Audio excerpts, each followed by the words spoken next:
Very much. Okay.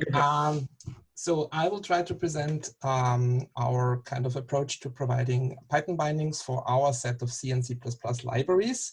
This is essentially kind of one part of a two-part kind of session, because I will not talk too much about the library that we are actually programming, but demonstrate stuff on using a small demo library as an example, because Adrian will kind of do the next talk and will talk in much more detail about the physics and what you can do. Hey, Martin, okay, so before we get into it, can you just zoom in on that tab? So like Control-Shift+. Yes. And that's great. Thank you. Okay, thanks a lot. Good. So a very short introduction to SixTrack nevertheless. SixTrack is a single particle tracking library. We use tracking in the sense of beam dynamics. So we are not so much interested in the result of collisions and what happens afterwards. We are tracking the particles along the course through the accelerator while they're forming a beam. It is intended to be a high-performance numerically stable library, usable as a building block for many different studies, with an emphasis on being numerically stable over many turns in a cyclic machine like the LHC, for example. We support different backends for parallelization, both vectorized code, OpenCL, and CUDA. There is a reason why we support both of these. It has been under development for about 2 years now, a little bit more.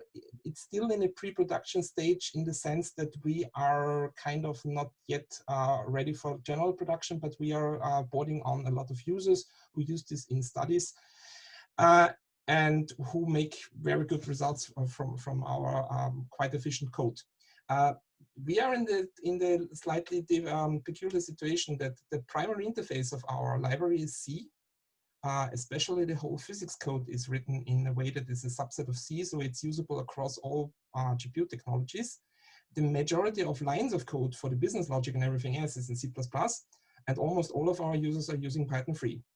So early on, we had to figure out how to provide bindings, and with our strong emphasis on C, we kind of took one decision which we are now about to change, and this is essentially what this talk is about. There are different ways to make C++ code available to Python users: C-types, CFFI, Swig, Boost Python, PyBind 11, Cython, CPPYY. I will concentrate mostly on C-types, which is what we're currently using, surprisingly, I know. CFFI, not so much. I will try to shed some light on PyBind 11 and also try to show a little bit about CPPYY. There was already a very good kind of first glimpse at that in the root talk earlier this week. I have to stress this, the examples I tried to show here mainly to demonstrate how one could do it with a very simple approach. We are not experts and we are not the developers of this tool, so we are users. Goes without saying, we would appreciate any feedback if we do something wrong or also if we do something right. Basically, before we start, that's great. Oh, sorry, that's not good. Okay, my bad.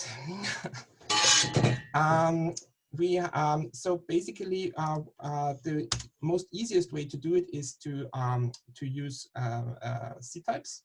This is kind of a built-in foreign function kind of interface in Python. It's been around forever, since the days of Python 2.5. There is a Git repository, which if you run this notebook in this Git repository, you can actually compile all the source code. So I will just try to go quick, but not too quick through all the examples. So basically, we have a small C library with a header file, a C file, and a definitions file. We use CMakes to build this library. It is a shared library. Even if you're not familiar with CMake, this is kind of very straightforward. What we try to do in our applications is to use CMake to actually really kind of capture all the properties and all the kind of the modern way to use CMake, so that they are propagated to the users of the library and not people don't have to use as many external config channels to propagate the configurational information. So we can build CMake kind of in with an out of tree build, compile the library, And one of the functions in this C library is essentially the evaluation of a Gaussian. This is this demo library is motivated by something we have been recently working on. So this is for a generalized Q Gaussian distribution. And what we would like to do now is to make this accessible to Python using C types. The C types is built in, so you're just loading in the shared object file. You are defining the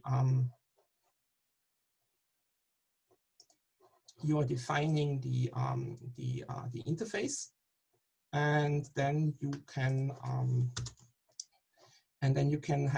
have a handle, and then you can actually just call the function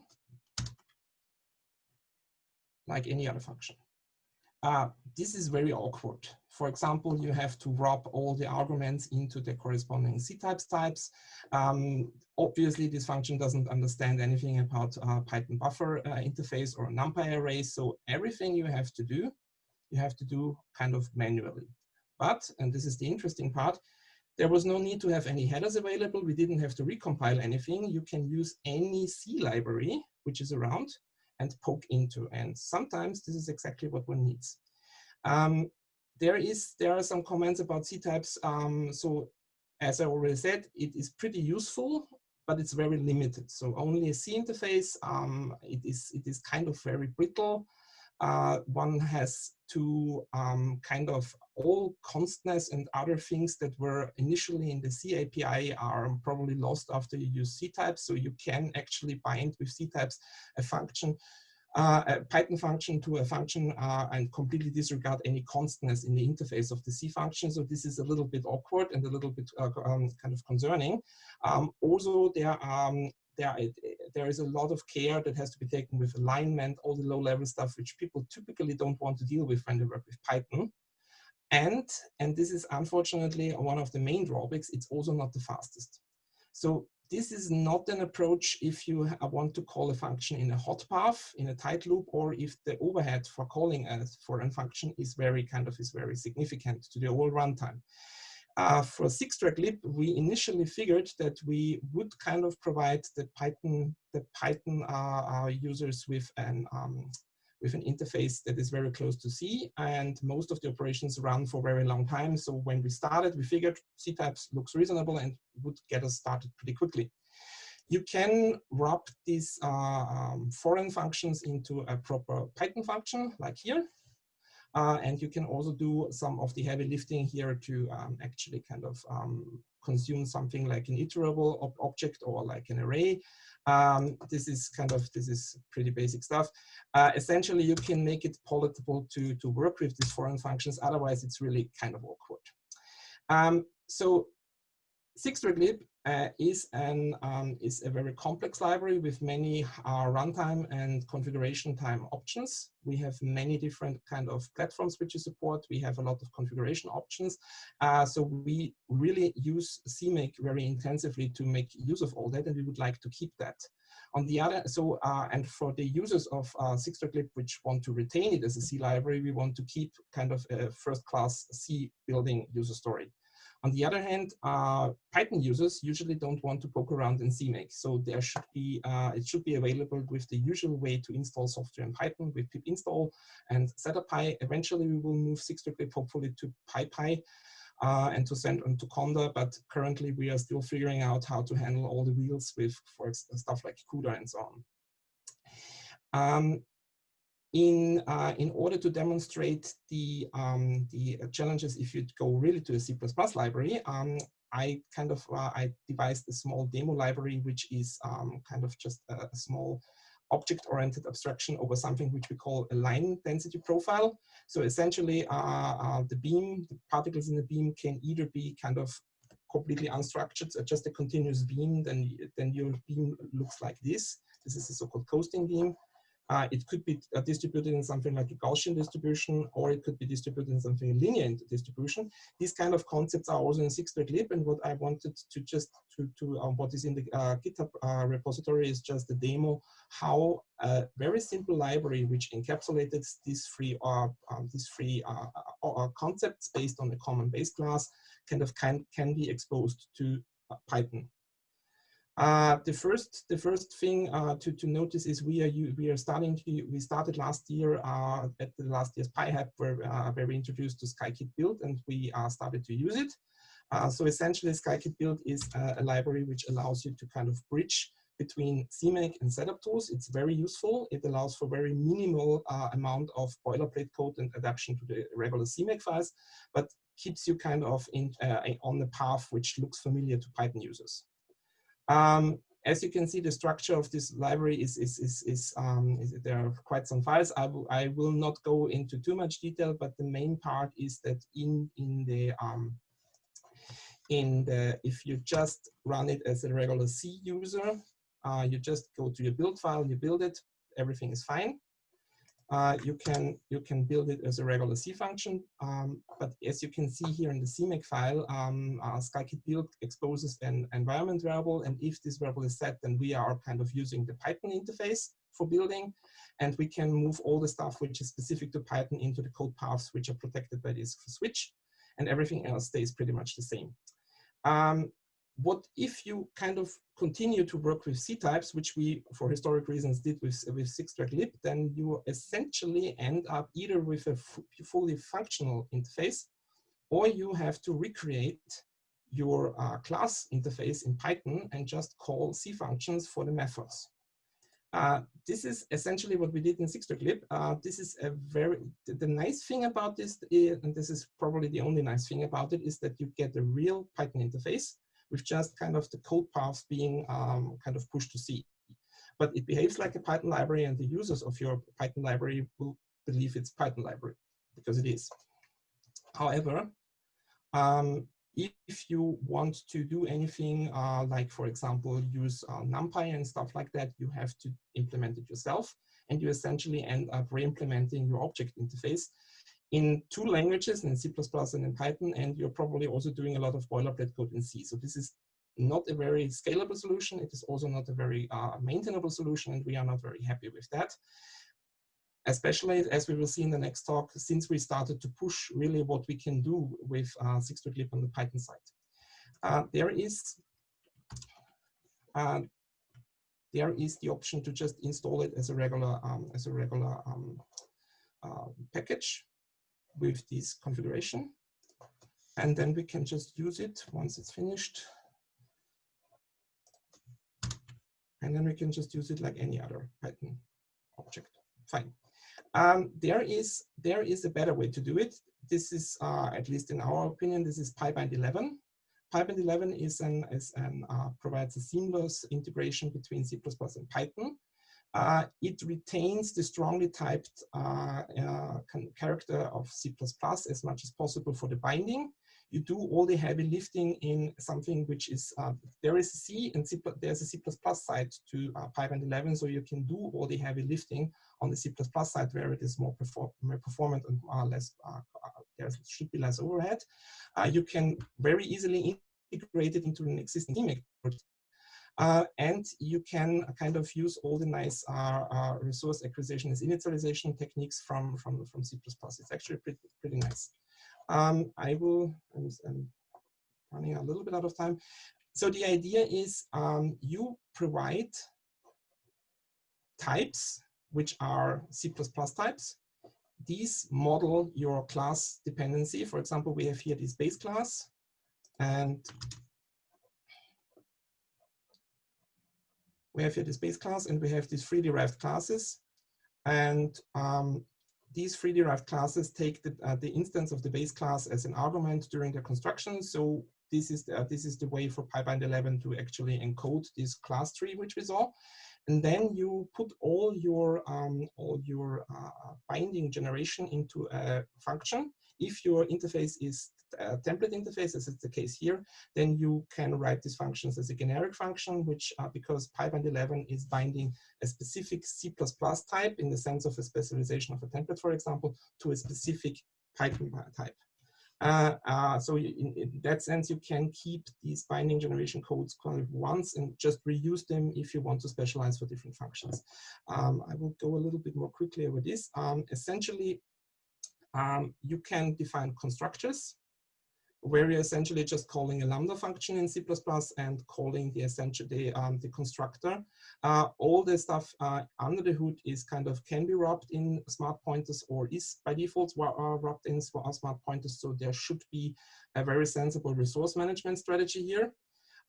You can, this is actually a really nice part. If you have, for example, just getter and accessor functions, there is no overloading, there is no ambiguity, what should be called, then it's just one line to define the binding for this one method. So this accessor function from the C++ side will end up as a read-only property on the C++. I have no idea what's going on here. You can overload functions either by casting the function pointer to a specific kind of instance of this pointer member type pointer, or you can again use the trick with the lambdas to just kind of disambiguate. Interesting is that you can actually, for example, provide different names for the interfaces and also different kind of default arguments than for C++, which can be nice, but can also be a little bit confusing.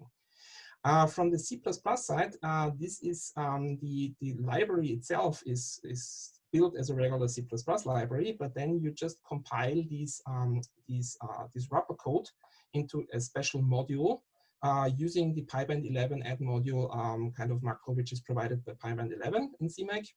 And then you kind of just hand it over to the setup script.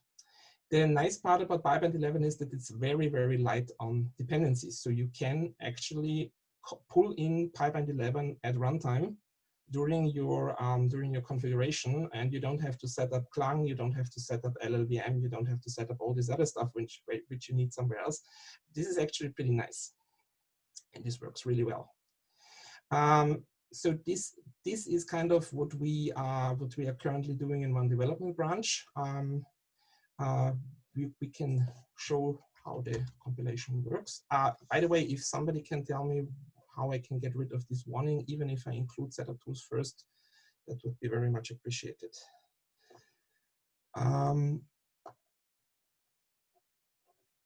Let's use this library. So we're importing it. So the nice thing about this is if we, for example, use the question mark operator, then we get the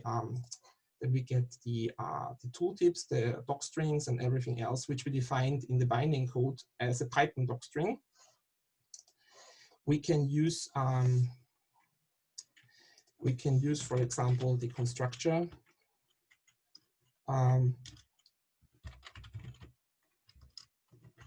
We can use one of these functions and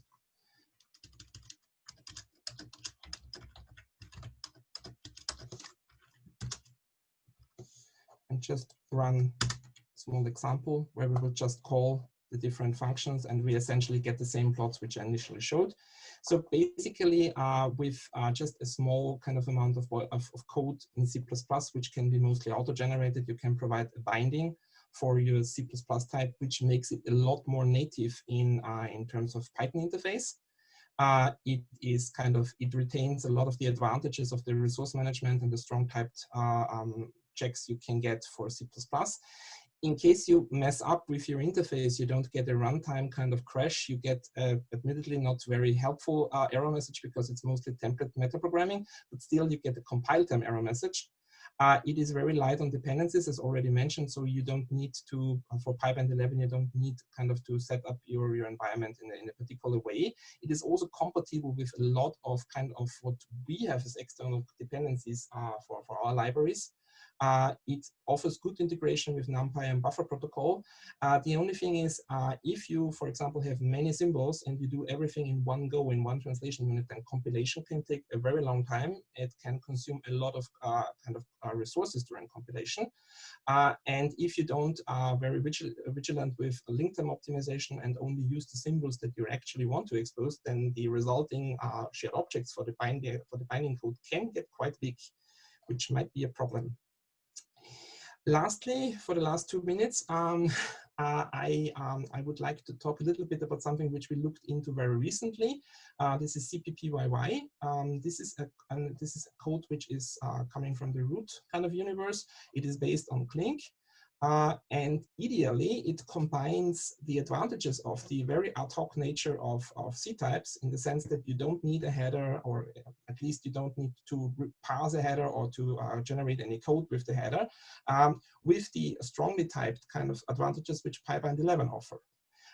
It is very, very powerful. It is, and also I have to admit, not exactly. I struggled a lot to set it up kind of in a way that it really works for me, especially with CMake. There is a user on the internet which is called she's called Camille Scott. She has collected a lot of resources and a lot of examples, even a cookie cutter kind of template for CMake projects. These are very useful in case you want to get started. It was a lot better. We will just, for time reasons, do it a little bit interactively. So we can just recompile our C library as a C library. Then we kind of let cppyy inspect the header. There's a main header in our C library which contains all the, which includes all the other headers. We give the shared object, and then we can actually let cppyy inspect the symbols which are available and expose the functions which are there. For example, these are the freestanding functions which are defined in the library. We can also use this to construct to call one of these functions in a much more natural way. We just have to be careful not to use mixed kind of types here. If the C interface is in a single type, then we have to keep a single type here. But essentially, we can directly call this similar to what C types is capable of, but with less of kind of a headache with all this wrapping. And we can use this with the as a generic, since the types in the C++ library have been defined in a generic way. We can even use the square bracket formalism to define a generic Python object to make use of that. Thank you very much. Very good. Thanks very much, Martin. So we have a couple questions. Let me share that in full screen. You can see that, Martin? Yes. All right then. So there's a fair amount of interest in, well, the first question. With tools like Num available today, are there still inventors in writing numerical code in C? So what's your take on that? I think yes, to be honest. For example, I'm not sure if, okay, let me qualify this. I would say, for example, if the LLVM lib tooling stuff gets a lot better and we get first-class introspection and we can get a lot of code transformations in an automatic fashion, then we might get there. But for example, when we target GPU programming, I'm not I'm not versed enough in Number to actually get something which performs kind of really well in GPU. This is probably a limitation of myself. The other thing is that we are kind of, the ecosystem in which SixTrack is operating is kind of very Fortran-centric. One of the reasons why we have such a strong emphasis on the C interface is because we will eventually kind of move this to a back end. Sorry, now I lost you. I think it makes sense. Obviously, if you don't have to use it and if Number works for you, fine, great, but yeah. So it's probably one of these areas where also the previous experience makes you, well, steers you a bit, right? Depends on where you're coming from. Yeah, yes, so this is certainly true. Yeah, I suspect there will be more discussion on this one on Slack with lots of biased, personal comments. So, well, let's take it there for the rest. But I think your answer was really fair at this stage within a short answer. Okay, the other one is, can you comment on the difference between PyBind 11 and Boost Python if you have looked into that? I have, as far as I've read, they are very similar and they are also kind of inspired. I guess the PyBind 11, if somebody is in the audience who knows this really kind of and hasn't just a vague memory, I think I read that the PyBind 11 stuff and the offer of the Boost Python bindings are kind of share a lot of in terms of philosophy. I have not used the Boost Python bindings in a very long time, so I don't know how they share, how they relate nowadays. Sorry. I can just comment as a Boost developer. So yeah, you should definitely use PyBind 11 because Boost Python will of course be maintained forever, but all the new stuff, all the cool stuff is in PyBind 11. And yeah, it's built on it. It was inspired by Boost Python, but it's complete rewrite from scratch. And also Boost Python is much more heavyweight, so you actually need to compile something, while PyBind 11 is a header-only library, which is much easier to integrate. You should notice that we designed Boost histogram on top of PyBind 11, not on Boost Python, because it's an extra compiled piece that's hard to do. All right, so I think we got the pretty clear answers, Martin. So we settle on that.